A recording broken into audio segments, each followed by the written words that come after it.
Ladies and gentlemen, now in today's video, we're going to be breaking down the tier list update for April 2020. Now, in the last month in the game, we have had the release of Act 6 Chapter 4, and also two new champions, Mole Man and Terrax. And for the current standard of new characters, man, these champions suck. They were so disappointing. I think Kabam's sales were all the way down to the floor. I just barely knew anybody that was doing like big crystal openings or going ham. Like, I could have made money, man. I could have like straight up got paid to do 2 more rounds of opening Mole Man and Terrax crystals, but I was like, oh god, I just can't fake the excitement, man, because I just really wasn't fussed about either champion. They felt like really clunky to play. They have like a few bits of utility that make them you know, somewhat usable and better than some of the really bad older characters in this game that just haven't been updated in ages. But both of the champions have huge flaws in their game plan, their utility, their play styles.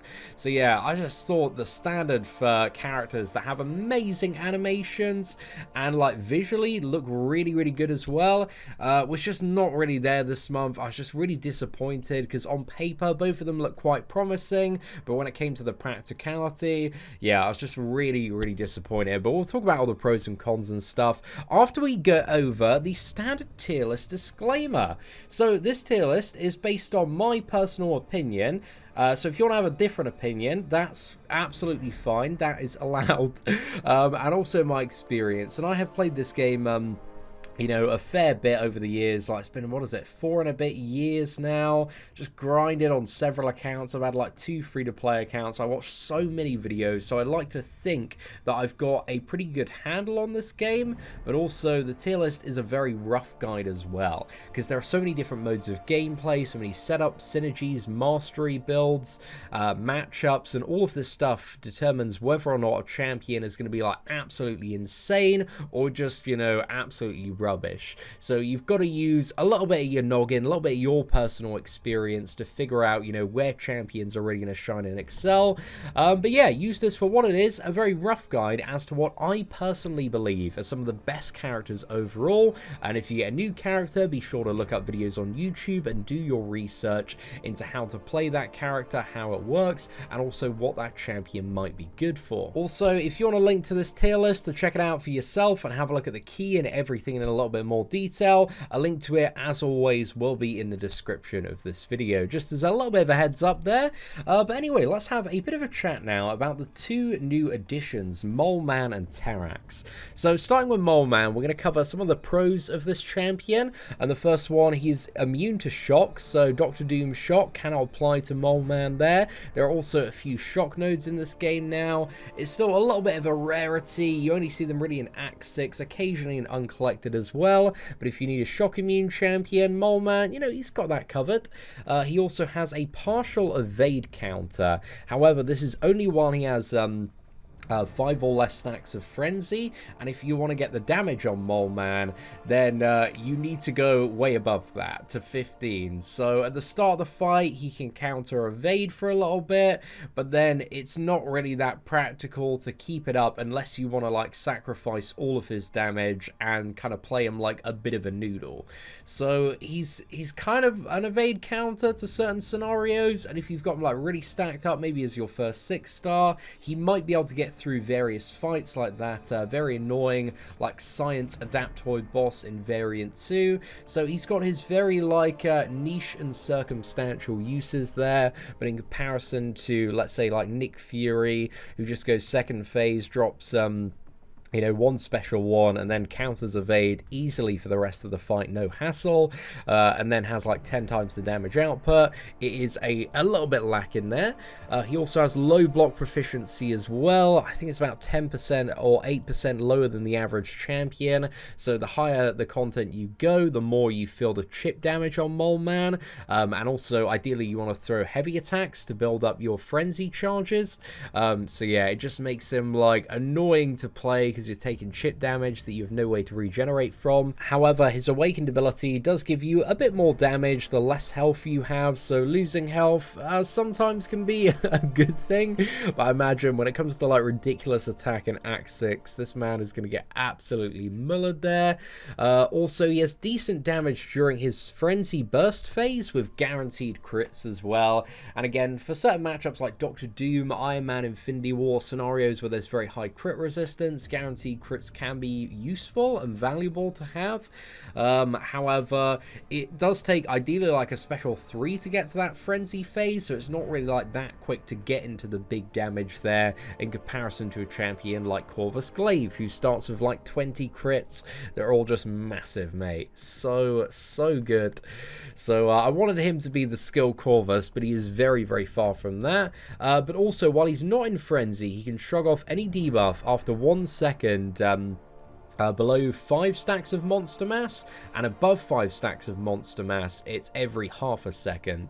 But the problem is, as soon as he goes into Frenzy, then he can't shrug off any debuffs. So let's say you're fighting a Biohazard node, and you're getting like constant bleeds on you, you're going to keep on shrugging off those debuffs till you go into Frenzy, and then you're going to get your bigger damage, your guaranteed crits, but then you're just going to die from all of the bleeds, because then you can't shrug them off, which again doesn't really make a lot of sense to me when you've got champions in the game like Aegon, who with every single crit can shrug off all of their debuffs. So yeah, and there's no like downtime on that, so he's very much in the shadow of you know, Aegon when it comes to that. And also like for example, Blade, if you ramp up Blade's full power as well, you get, what is it, like 95% duration resistance to debuffs. So Blade is actually very good for a lot of scenarios when you can build up his power and get around debuffs that way.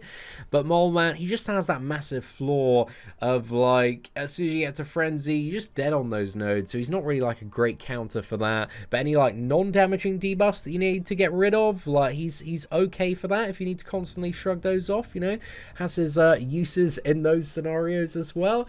So let's have a chat about some of the cons. So the first one is you need to again, ideally get to the special 3 before you see some solid damage output, but then again, the damage output is only for a fairly short period of time as well before you need to repeat the cycle, and this makes his damage as a whole very lacking in comparison to a lot of other characters. So yeah, just not really like that spicy overall when you look at the bigger picture and his damage. And ideally, he does need a lot of heavy attacks to help build up his monster mass. You ideally want to generate 5 monster mass, so fire 5 heavy attacks, and then 1 special 3 gives you 15, and then you go crazy with a frenzy for a while. Throw a special 1, get that shot, get a bit more damage, but then that cycle, you know, a lot of champions just naturally out damage that cycle, so it's not really like that exciting. But Mole Man, again, is just a bit underwhelming. The low block proficiency, the low stats, the low damage output, the gimped utility, he's just not really an exciting character, and he's just not really like that fun to play. There's a bit of novelty in his animations, but his rotation, it just isn't the most enjoyable out there. So yeah, I was a bit disappointed by Mole Man. He just he let me down a bit, but the character, he looks amazing, so he's got that going on for him, and I'm sure some people will enjoy Mole Man, and he's not completely unusable. He's just a very niche champion at the moment that's very much in the shadow of a lot of, you know, better made champions. Now moving on to Terrax. So this champion, he's immune to bleed, he's immune to shock, he's also immune to power control from champions with a hashtag metal, and this is mainly a defender thing, but it might have some uses in the future as well when playing this champion. He also does have access to a lot of armor breaks, so any champions like Killmonger, Emma Frost, where you need an armor break just for the utility, or any scenarios like that, like he's got a lot of armor breaks, so you know, that's very useful in the right circumstance there. He also has indestructible charges whenever he uses a special attack, up to 6 of them. These are consumed off taking any hit, like like a blocked hit, a parry, a direct hit. So these can provide like a little bit of a safety net, but you can't tank special 3 with them. But you know, they can be useful now and again there. And he has okay damage when played aggressively during rock field. So Terrax on paper, he doesn't seem too bad, but he requires very aggressive gameplay. And if you're in a high stress matchup, and I really realized this when I took him against Maestro in Act 4, or when the opponent just doesn't throw their special attacks, your rock field just gets wasted. So the essential idea when you're playing Terrax is you want to get to the special 2, fire that off, activate your rock field, and then during that time your power is gradually being drained down faster and faster, and you want to stop it from hitting 0, and just before it hits 0 as well, try and weave in a heavy attack as well. So you got to play very aggressively to keep building that power up, because it just drains faster and faster, and you need it to ramp up as well so you can get more damage from the rock field itself and also the heavy detonation. But there are just so many scenarios in the game where the aggressive gameplay just doesn't really fit in. It's very good for like basic matchups where you just, you know, avoid a very simple like special 1, special 2, rinse and repeat. But when it comes to a lot of the harder scenarios, man, it's so easy for this rock field just to be completely wasted, and you lose like all the damage from it, and then building him back up to the rock field, like there's no damage kind of leeway there. His damage is so wet noodle when he doesn't have the rock field. That's really disappointing. The base stats as well on this guy are terrible, man. His crit damage, his crit rating, his block proficiency, they're all like below average there. And when we look at the cosmic class, there's so much competition. Again, there's, what is it, like low demigod or above, there's like 20-25 cosmic champions, and about 15 of these characters are absolutely banging. And Terrax, he just does nothing like special damage wise, and he's very stressful to play for like pretty much no decent reward. I think Terrax for some people is going to be an okay first 5-star, 6-star champion, because again, he does have some utility that might get players through some of the content. However, he is just very, very lacking. So I'm just not a fan of Terrax at all. The more I played this champion, the more I didn't enjoy playing this champion. I just really despised how kind of stressful and unrewarding he was. So yeah, I'm just not fussed about Terrax, man. Not fussed about Mole Man either. So yeah, I was a little bit disappointed, but again, they do have like some stuff on their base that makes them better than some of the older champions in this game, but they're still very far from being like great characters. And I maybe feel, I don't know if low demigod tier is a bit too generous for both of these champions, but I think that's you know, kind of where they're at, but very much carried by their, you know, solid-ish base utility when it comes to various little bits and pieces they can do for kind of like, you know, early tier, mid-tier progressing players. So yeah, ladies and gentlemen, let me know your thoughts on Mole Man and Terrax in the comments section below. But aside from that, we also had the release of Act 6 Chapter 4, and I myself went on a mission, boys. I went on a mission because I was way behind. I hadn't done like 6.3, 6.2 or 6.4 100%, so I smashed out all of those 100%, and I wanted to give a bit of a shout out to some champions that I found you know, to be my real MVPs. Now, first and foremost, Ghost is just the cheat code, man. She is so good. I think I used Ghost for at least 50% of 100% Act 6 overall. Like, she's crazy for like so much stuff. It is absolutely unreal, and the thing that makes Ghost so valuable as well is really that phasing, because Act 6 has ridiculous attack, and if you can master that phasing, you're not taking the block, you're not taking the parry damage, and that just allows you to get around so many really annoying fights. So Ghost overall, man, if I was to give Act 6 100% MVP, it would be Ghost. She was absolutely amazing for that. I also want to give a massive shout out to Morningstar as well.